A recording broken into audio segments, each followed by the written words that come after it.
Check. Check. Sound check.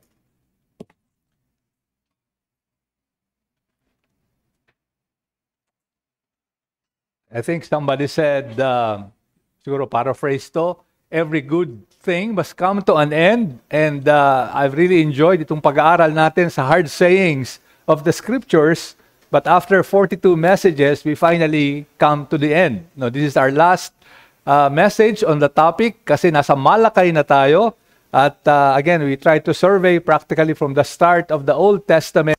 Ngayon, dumating na tayo sa pinakahuling aklat, sa Book of Malakay. Last time, nakapunta tayo sa Zechariah, kung saan ating nakita ang pag-betray, pagkanulo sa ating Panginoong Jesus na nakita natin na ito ang siyang naging paraan na ginamit ng Panginoon, yung pagdurusa ng ating Panginoong Jesus para sa kaliligtas natin. Ngayon naman, nasa Book of Malakay na tayo, thanks to Haggai, the prophet of the temple, thanks to Prophet Zechariah, naitayo yung temple. No, nung 516 BC. Finally, naitayo yung templo. No? So, mission accomplished. Pero dahil natayo na yung templo, dahan naman na nanghina muli yung buhay pananampalataya ng mga Israelita. Ang dami nilang naging problema, nag-o-offer sila ng mga hayop, may mga kapansanan, may mga kapinsanan or kapansanan, yung mga tithes nila, hindi na nila naibibigay, nauso na yung divorce, paghihiwalay ng mag-asawa. So, ang daming mga nangyari, na mga kasalanan sa lipunan. At ito nga ang sinaway ni Malakiyas o ni Malakay. And sa bandang huli, chapter 4, yan ang pag-aaralan natin, ay maraming mga propesiya. Chapter 3, chapter 4, na pag binasa natin ay medyo magiging familiar sa atin bilang mga mananampalataya. Tingnan natin sa Malakay 4, mga kapatid, pinakahuli na ito. Basahin na natin yung buong chapter. Napakaikli lang dito, 6 verses. Ito na yung pinaka-nagsara sa lumang tipan. No? The very last words of course, the Christian Hebrew or Old Testament Bible. Basahin natin yan, verse 1. Sapagkat narito, ang araw ay dumarating na gaya ng naniningas na pugon, na ang lahat ng mga palalo at lahat ng gumagawa ng masama ay magiging parang ipa. At ang araw na dumarating ang susunog sa kanila, sabi ng Panginoon ng mga hukbo, ano pat hindi mag-iiwan sa kanila ng ugat ni sanga. So, the day of the Lord, na medyo na-meet na natin in previous studies or messages. Verse 2, ngunit sa inyo na natatakot sa aking pangalan ay sisikat ang araw ng katuwiran na may pagpapagaling sa kanyang mga pakpak, kayo'y lalabas at luluksong para mga guya mula sa silungan. Inyong yayapakan ang masasama sapagkat sila'y magiging abo sa ilalim ng mga talampakan ng inyong mga paa sa araw na aking inihanda. Sabi ng Panginoon ng mga hukbo, alalahanin ninyo ang kautusan ni Moises na aking lingkod, ang mga tuntunin at batas na aking inuutos sa kanya sa Horeb para sa buong Israel. At ngayon, verses 5 to 6, mga kapatid, ang ating pag-aaralan, narito, susuguin ko sa inyo si Elias na propeta bago dumating ang dakila at kakikilakilabot na araw ng Panginoon. Kanyang ibabaling ang puso ng mga magulang sa kanilang mga anak at ang puso ng mga anak sa kanilang mga magulang upang hindi ako dumating at saktan ang lupain ng isang sumpa. Tayo muna yung manalangin, mga kapatid. O Panginoon namin Diyos, minsan pa before us a blessing but also a curse. Dalangin namin Panginoon, palalo niyo sa amin na tunay nga ang inyong plano ng kaligtasan at plano sa kasaysayan ay tunay na natutupad na at natutupad ngayon at matutupad sa hinaharap. Gaya po ng makikita nga namin sa pagdating ni Elias. Ito po ang aming mga dalangin Sa pangalan po lamang ng aming Panginoong Jesus. Amen. About 10 years ago, maalala nyo, bumisita rito sa ating bansa ang presidente ng Amerika na si President Barack Obama. 2014, ito nangyari mga kapatid. Dumating dito, pinaghandang mabuti ang presidente noon, si President Pinoy. Sabi nga, talagang ginawa nila lahat na makagawa nila. No, over the top ang preparasyon nila. Napakaikli ng pagbisita ni President Barack. Actually, less than 24 hours. Pero nag-reserve sila ng napakamahal na kwarto sa isang hotel. Nagkakahalaga ng halos ₱500,000 isang gabi.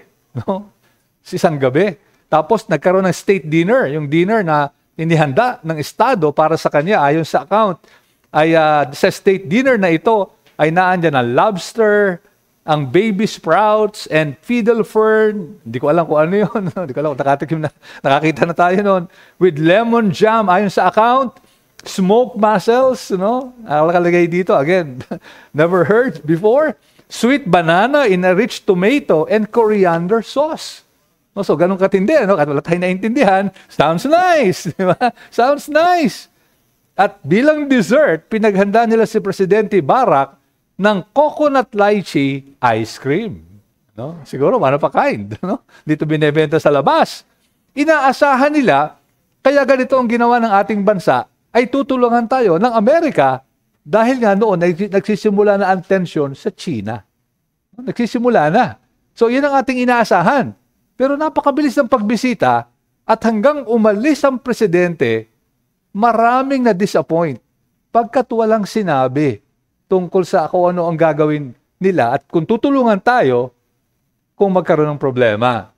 At so, bagamat maraming inihanda at talagang over the top, very disappointing in the end. Pero alam nyo, hindi ganyan ang mangyayari sa inihahanda ng Panginoon at plano ng Panginoon para sa atin. At yan ang ating makikita ngayong hapong ito. Makikita natin dito na mayroong mga paghahanda rin nangyayari. At yung paghahanda na yan, may darating din. Pero ang darating ay walang iba kundi ang ating Panginoong Jesus. Itong bahagi na ito ng banal na kasulatan, in a way, strategic or halaga. Pagkat after these words na ating binasa, again, in our version of the Old Testament, kasi yung Hebrew Bible, medyo iba yung ending. Second Chronicles, if I'm not mistaken. Medyo magkaiba. Pero dito sa ating Biblia, after this book of Malachi, 400 years of silence. Imagine yung 400 years, Parang yung pagdating ng Espanyol sa atin hanggang ngayon.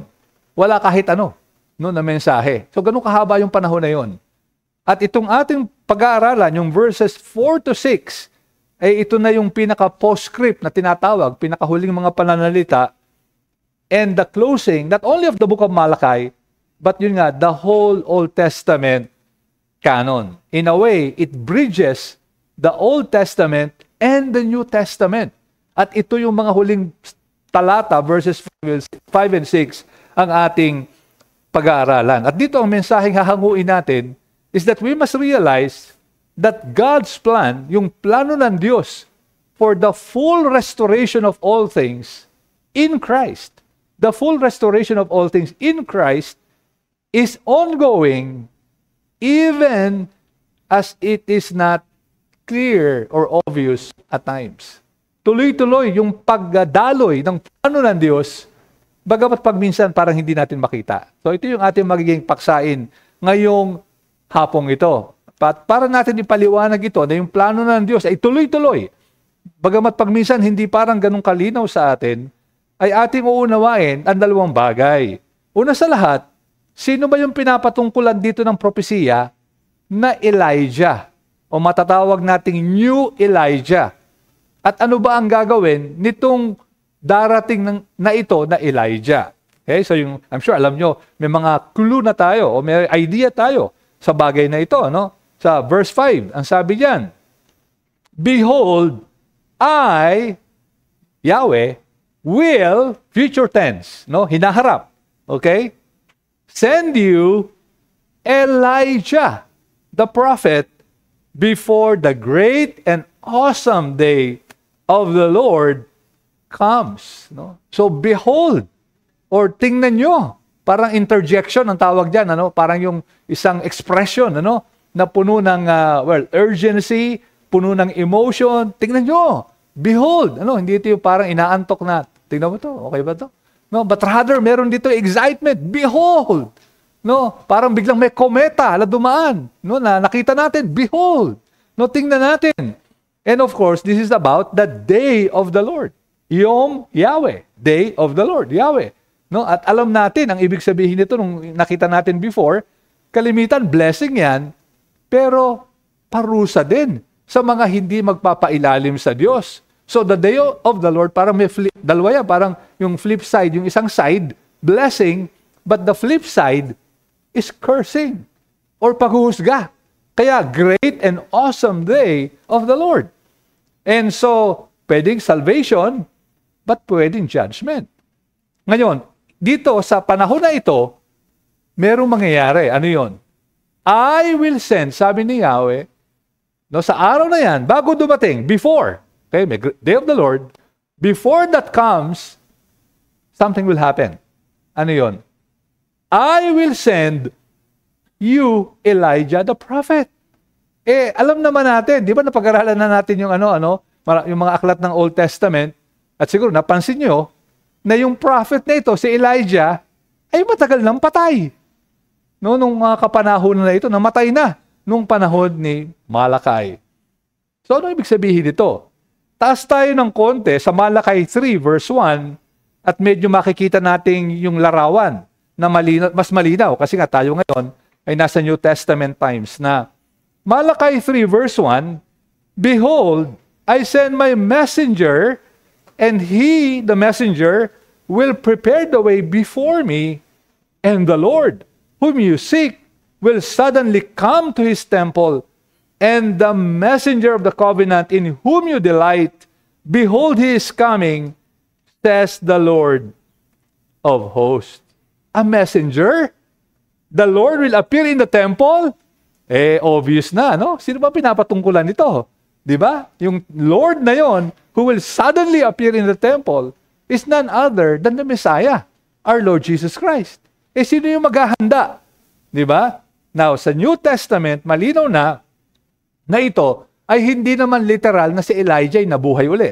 Di ba?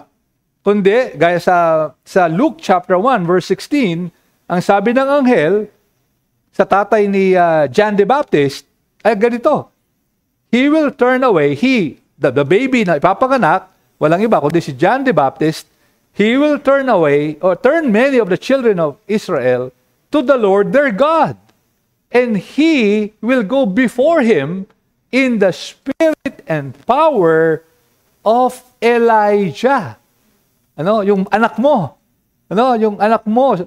I think this was the angel Gabriel, no? Yung sinasabi kay Zechariah, yung anak mo, si John the Baptist, pag pinanganak ito, he will go before him, before the Messiah, and in the spirit and power of Elijah to turn the hearts of the fathers to the children and the disobedient to the wisdom of the just, to make ready for the Lord a people prepared.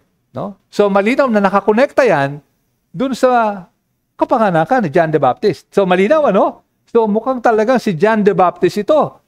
And finally, nung namatay na, dumating na si John the Baptist, pinanganak na ang Panginoon, about a year later, namatay, napugutan ng ulo si John the Baptist in Matthew 17, verse 10. After the transfiguration, why do the scribes, sabi ng mga disciples, why do the scribes say that first Elijah must come? So alam ng mga scribes, alam ng mga Hudyo, base sa Malakay, na darating muna si Elijah. So common knowledge ito nung panahon na yon. Nung nadarating muna si Elijah. Kaya tanong nila sa Panginoon, akala ko Panginoon, sabi ng mga skriba, darating muna si Elijah. Ano sabi ng Panginoon? Verse 12, Matthew 17. But I tell you, Elijah has already come, and they did not recognize him, but did to him whatever they pleased. Dumating na, verse 12 yun, no? Verse 13, then the disciples, or so also the Son of Man will certainly suffer at their hands. Verse 13, then the disciples understood that he was speaking to them of John the Baptist. John the Immerser. John the Baptist. So, medyo malinaw na talaga yung napakalinaw ng connection na ito. Pero, merong konting question mark.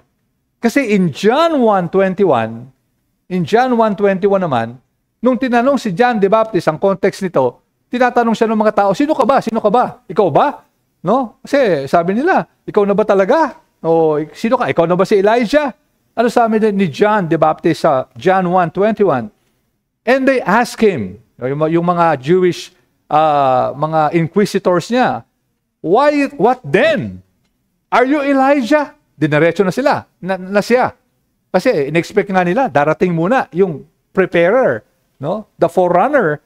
So, are you Elijah? Dinaretso na. Ano ang sagot ni Juan Bautista? I am not. I am not. Are you the prophet? Prophet like Moses the prophet, the Messiah himself? No. Pero nga, so ang tanong ng mga iba, kala ko si John the Baptist na. Pero bakit siya mismo nung tinanong siya? Sabi niya, hindi ako. Meron ba conflict? No, so maraming difficulty rito, by the way, no? But isa ito. Pero ang pinakasimpleng sagot natin ay hindi dinideny ni John the Baptist na siya yung dumarating na forerunner of Christ. Ang iniakala kasi ng mga Hudyo ay kumbaga mare-resurrect si Elijah. Kumbaga yung tunay na Elijah mabubuhay magmuli. No, kaya ang sabi ni John the Baptist, hindi ako. No, hindi ako yung kumbaga resurrection ni Elijah. But he was not denying na siya yung forerunner, the messenger that will pave the way for the coming of the Messiah. So yung mga Hudyo, ang interpretation nila sa Malachi 4 verse 5, literal na si Elijah ay mabubuhay ulit. At yun lamang ang sinasagot ni John the Baptist. So we'll leave it at that, mga kapatid. Pero malinaw, malakas yung textual evidence sa New Testament na wala nang iba ito kundi si Elijah. Ngayon, ano ang gagawin ni Elijah? Verse 6. Malachi, balik tayo sa text natin. Malachi 4 verse 6. What will the new Elijah do according to the prophecy? Verse 6. And he, that is the one coming, Elijah, will turn. So, mapansin natin, may blessing at merong paghuhusga. A blessing and a curse. Yung blessing dito, that prophet, the coming Elijah, will turn. No? Merong reconciliation na mangyayari. Will turn the hearts of the fathers to their children and the hearts of the children to their fathers. No? So yung magulang sa anak, anak sa magulang. And of course, this can be literally interpreted na magkakaroon nga ng reconciliation kasi yung turn na ginamit is a very important term na ibig sabihin ng turn na yon repentance. Pagsisisi. Di ba yung repentance 180-degree turn? No? Lumalakad ka papunta rito, babalik ka. So parang gano'n, turning to God, from sin to God. And whenever forgiveness of sins, and whenever reconciliation with God happens, meron ding human relationship implications. Nagkakaroon din ng reconciliation. Pero sabi rin ng ibang commentators, this could be also understood in terms of several levels of reconciliation. Pwedeng immediate family, father to son, son to father. Di ba ganun yan? Pag mayroong dating magkaaway sa isang pamilya, pag naligtas yung pamilya na yun, kahit nga isa lang yung maligtas, di ba minsan nagkakaroon ng pagbabati-bati? No, kasi naligtas eh. Dati pare-pareho mayabang. No, nag-aaway-away, walang ayaw magbigay. Pero nung mga naligtas sila, nagbahala na sila sa isa't isa. So pwede yon. Pwede rin naman daw na among the covenant people of God. No, yung ating relationship sa lipunan. And again, marami na tayong patotoong nakita pag naligtas ang isang komunidad, ang isang bansa, ang daming mga magandang nangyayari. May mga orphanages, tinutulungan yung may sakit, mayroong mga batas na pinapakita at nire-respect yung mga karapatan ng bawat isa. So pwedeng ganun ding malawak na covenant people of God At and also of course makikita din natin even yung mga intergenerational, ito yung medyo mabigat na interpretation ng ibang commentator, na yun daw dating mga tapat, tapos yung mga hindi na tapat, kung sila yung magbalik loob sa Panginoon, in a way para sila nakikipagkasundo doon sa mga ninuno nila, no? So medyo malayo ng interpretation yan, yung intergenerational aspect. But even now, in our present society, medyo resonate or medyo meron ding parang parang kinalaman kasi marami ngayong mga family na nagkakahiwa-hiwalay, nagkakasira-sira, mag-asawa naghihiwalay, mga anak nagagalit sa magulang and vice versa. And so pag dumating ang kaligtasan, ay even itong mga relationship na yan ay talaga namang nare-restore. So pwedeng ganoon ng blessing, but of course, lahat yan magmumula sa pagbalik loob muna sa Diyos. No, repentance toward God and faith in the Lord Jesus Christ will lead into this kind of relational harmony.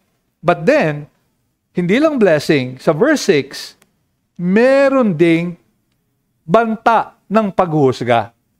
Okay? He will turn the heart. So yung turn turn to God first of all, that which will lead to the turning of the hearts, fathers and children, children to fathers, lest, pag hindi nagbalik loob, pag hindi nanumbalik sa Diyos, lest I come and strike the land with a decree of utter destruction. Grabe, no, mga kapatid. The last word of our Old Testament Bible, Old Testament, no, is the word herem. Herem. Naalala niyo yun? Nung pinag-aralan natin, kanina nabanggit din Brad Marlon to, no? Nung pinag-aralan natin yung parang violence, no, parang nilipol yung mga nakatira sa promised land na para makonquer ito ng bansang Israel. Of course, pinakita natin yung mga other interpretations, possible interpretations, pero for sure, maraming namatay. Kaya herem wars ang tawag dito. Gera ng herem or mga total annihilation war na inutos ng Diyos mismo. Imagine the very last word sa Bible ng Old Testament before the New. And for 400 years, the single word that will echo again and again is the word harem. Utter destruction. At ito nga ang makikita natin na kaya may mga ibang no mga Middle Ages, 1000s, mga ganon, AD, may mga Jews na inulit yung verse 5 after verse 6. No, dinoble nila para lang hindi magwakas sa curse yung kanilang Biblia, no? Yung verse 5, yung binasa natin kanina, darating yung prophet, nilagay ulit nila, no, para lang magkaroon ng kahit papaano ay kumbaga mas magandang ending yung banal na kasulatan. And so sa ngayon, at bukod diyan, the word herem, yung huling word, pero sinabi rin doon sa verse 6, lest I come and strike. Yung word na strike, nakakatakot din yun. Kasi again, ayon sa mga Hebrew linguist, ang ibig sabihin nito is to ruin, destroy, or strike dead. Kumaga patayin, no? Hampasin hanggang mamatay. So, ito yan, strike, harem. Pinagsama ito, ano? At sana magising tayo ngayon, lalo na kung may kinakausap tayo rito na baka kayo ay wala pang tunay na kaugnayan sa Panginoon. Baka hinahanapan nyo ang kaligtasan, namumuhay kayo ng pawang makasarili, doon lang kayo nakasentro sa mga bagay na para sa inyong sarili, hindi pa kayo talaga nanunumbalik sa ating Panginoong Jesus bilang inyong Panginoon at tagapagligtas. Sana magkaroon tayo ng warning dito, ano? Na dito nakahalahad sa atin, yes, may blessing ang bawat mananampalataya, pero merong banta ng paghuhusga para sa mga wala pa sa Panginoon. That day will come, that great and awesome day. And part of that day will be haram. Magkakaroon ng matinding pagpaparusa at paghuhusga. Subalit, as we bring these two verses together, verses 4 and 5, ay meron ding mga pananaw, kasi nga, hard sayings ito, so ang mga commentators talagang maraming maraming mga ideas how to explain how to understand the passage and explain the passage. Sabi ng iba, parang hindi pa naubos ang kahulugan kay John the Baptist. Parang hindi pa raw naubos. Bakit? Bakit parang hindi pa naubos? Kasi pansinin natin, dun sa after the Transfiguration, Matthew 17, sinabi ng Panginoon, verse 11, ang tanong nila sabi ng mga scribes, Elijah must come, verse 10. Verse 11, sabi ng Panginoon, Elijah does come and He will restore all things. He will. Future tense, when in fact, patay na si John nung panahon na ito, the Baptist, no? Patay na. Bakit sinabi ng Panginoon, Elijah does come and He will restore? Kaya sabi ng iba, may hint dito na hindi pa talaga naubos yung yung laman ng propesiya na ito. Sabi ng mga iba, and again, I'm not dogmatic here and feel free to investigate further. Sabi nila, perhaps sa Revelation 21, meron kasi diyang two witnesses, di ba? May mga mag-witness pa rin, no? Before the kumbaga finale, the great and final day of reckoning, parang meron pang mga witnesses. Sabi ng iba, baka yung isa doon si John the Baptist pa rin, no? So meron pa ring umaasa. Bak, sabi nga yung iba nga naniniwala na Elijah himself.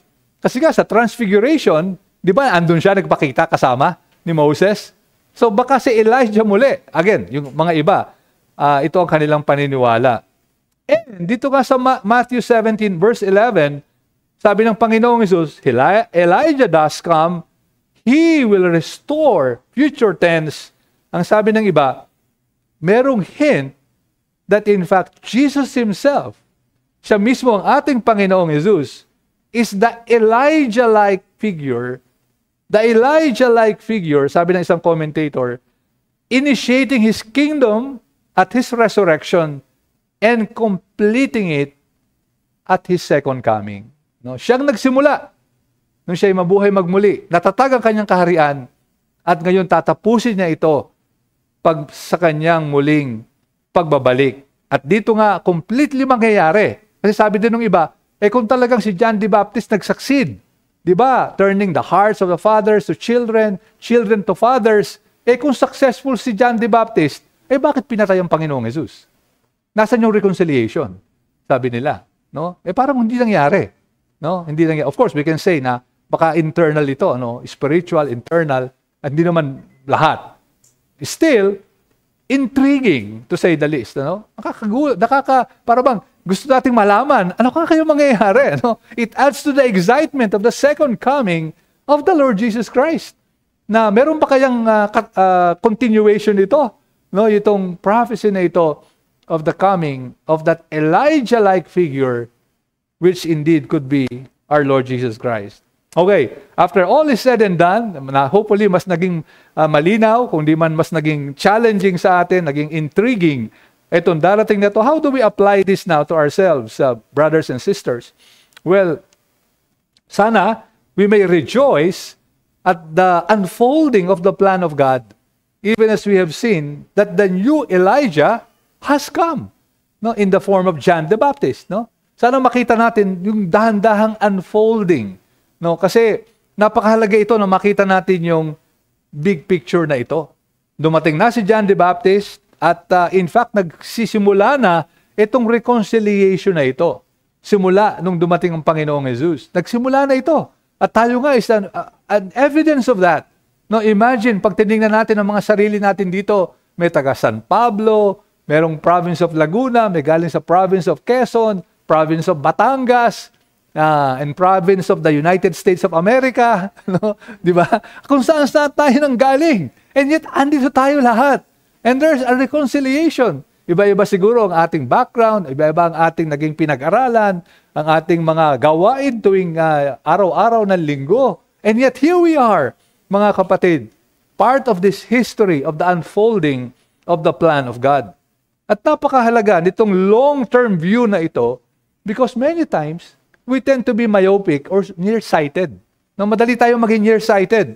No? At in fact, kahit sa mga corporate world or sa mga trabaho, ano na yan, yung kumbaga, ilang beses nang na-discuss yan, na yung mga nagtatrabaho ngayon ay para daw yung parang rat race, yung parang karera, talagang may yung firefighting ang tawag natin. Problema rin sa umaga, problema sa hapon. Parang mga firefighters daw tayo. At sabi nga nung isang article sa MIT, yung Massachusetts Institute of Technology, may article doon sa kanilang website na imagine nyo raw kung ikaw isang manggagawa, para kang firefighter, na parang ikaw ay nagrarapel kasi may sunog. So nagrarapel ka from the top of the building, meron kang lubid, bumababa ka doon sa lubid, sigawan ng mga tao, iligtas nyo, or iligtas mo ako, nasusunog. So ang ingay, may mga sirena na, siyempre napakaingay, may sunog, meron ding ingay yun. Tapos, ando ka, pababa ka ng pababa. Tapos, nung tumingin ka sa taas, nakita mo nung nakahawak sa lubid, yung lubid na, doon ka nakabitin, nung mamukuan mo yung may hawak ng lubid, ikaw din yun. Ikaw din. No? Ikaw din. So, parang pinapakita lang na grabe yung grabe yung stress. No? Imagine, ikaw rin yung may hawak ng lubid mo. Pag nabitawan mo yun, ikaw din yung babagsak, So parang ganoon daw ang buhay natin. Masyado tayong nakatingin sa mga maliliit na sunog sa buhay natin. And we're firefighting all the time. At ang epekto nito, we can be overwhelmed and we lose sight of the big picture, of the storyline, of the meta-narrative, of the arc of history. From Genesis to Revelation, doon lang tayo nagfo-focus sa maliit nating mundo. Maaaring sa work natin, may mga pagsubok. Maaaring sa bahay natin, maraming hugasin, maraming labahin, maaaring mga financial struggles natin, kulang ang pera natin, kailangan pa magtrabaho, maaaring mga temptations na mag-shortcut na lang tayo, sumabay na tayo sa mundo. So, lahat yan, para tayong firefighter na nakabitin sa lubid, na ang dami nating sunog na kailangang apulain. At ito yung sana hindi mangyayari sa atin, mga kapatid. Sana makita natin that the story is wonderful. Grabe, ang ganda ng plano ng Diyos. Nakita natin from Genesis, yan ang pinag-aaralan natin kanina lang, hanggang sa Malakay, bagamat parang hiwa-hiwalay, thousands of years, and yet andun yung kwento na inihahanda ng Diyos, palaging may plano, palaging may, kumbaga walang aksidente, everything happens according to the plan of God. At sana ito yung magbigay sa atin ng kagalakan, we are part of this great plan. Hindi tayo nag-iisa ritong maliit na iglesia, but we are part of that plan. The unfolding of the sovereign, redemptive plan of God, which will culminate in the ultimate restoration of relationships, and even kanina sa Leviticus, the rest of the land, new heaven and earth, na kung saan, even now, the whole creation groans. But at that time, at the revealing of the sons of God, magkakaroon ng pag-healing and restoration na manggagaling sa ating Panginoon. Well, baka familiar tayo sa isang writer or sa isang pastor and also hymn writer na si Maltby Babcock. Si Maltby ay isang napaka-gifted, na isang Amerikano siya na napaka-gifted. Siya ay atleta, magaling sa sports, talented musician, siya ay musikero din, at napakagaling na preacher. Pero sabi nga ng mga biographers niya, kahit anong pasukan niya, ay mag-i-excel siya. Kahit ganun siya kagaling. Pero pinili niya na maglingkod sa Panginoon at purihin ang Panginoon sa kanyang buhay, i-glorify ang Panginoon. At ang hilig niya, kasi nandun siya, I think, sa bandang New York State ng Amerika, ay mahilig siya maglakad-lakad doon sa mga gubat na kanyang pinapasyalan just to relax, and, at makita ang kalikasan ng Diyos. Subalit, itong si Maltby ay marami rin pagsubok na dinanas. Yung kauna-unahan niyang anak ay namatay. Yung ikalawa niyang anak ay namatay din. At in fact, hindi na siya nagkaanak. Ever. And part of that, yung mga kamatayan na nangyari sa family niya, ay nagkaroon din siya ng depression. Na-depressed din siya. Pero right after mamatay yung unang anak niya, ay sumulat siya ng isang tula na na-convert ito sa isang awit na ating inaawit. At ang title nito, This is my Father's World. At malamang ito raw ang nag-comfort sa kanya sa gitna ng mga kalungkutan ay nakita niya yung soberanong Diyos na ang mundo na kanyang ginagalawan, bagamat puno ng mga pagsubok, ay mundo ng kanyang ama. At dun sa last stanza ng kanyang awit, "This is my Father's world. Oh, let me never forget." Sana hindi ko makalimutan that though the wrong seems off so strong, maraming masama na parang nangyayari na napakalakas, God is the ruler yet. God is the ruler yet. This is my Father's world. Why should my heart be sad? The Lord is King. Let the heavens ring. God reigns. Let the earth be glad. Let the earth be glad. At sana itong maramdaman natin ngayon, mga kapatid. Sa ating survey ng buong lumang tipan, sana mas nakita natin, this is my Father's world. Bagamat merong mga maling nangyayari, malakas ang mga kasalanan sa mundo, hindi tayo naliligaw, hindi tayo papunta sa isang, kumbaga, madilim na hinaharap, but rather, we're going to a bright future, a future na inihanda ng Panginoon para sa ating lahat. At sana ito ang ating makita. Even now, this is our Father's world. But even more in the future, pagbalik ng ating Panginoon, this will indeed be perfectly, sinlessly, wonderfully our Father's world. Tayo manalangin, mga kapatid. O Panginoon namin Diyos, salamat na inyong pinakita sa amin ang unfolding ng inyong plano, na lahat ng mga nangyari ay natutupad lamang ang inyong plano even from eternity. At ito po'y aming nakita sa mga propesiya na nakapaloob sa lumang tipan, na ang mga propesiyang ito ay natupad isa-isa at patuloy pang matutupad sa hinaharap. Nawa, ipaalala nyo sa amin, this is your world. At truly, anuman ang mangyari sa mundong ito, we can rest assured na lahat ay tumutungo sa inyong kaluwalhatian. At nawa, Panginoon, may we long for the coming of our Lord Jesus Christ. And in His name, ito po ang aming mga samo at dalangin. Amen.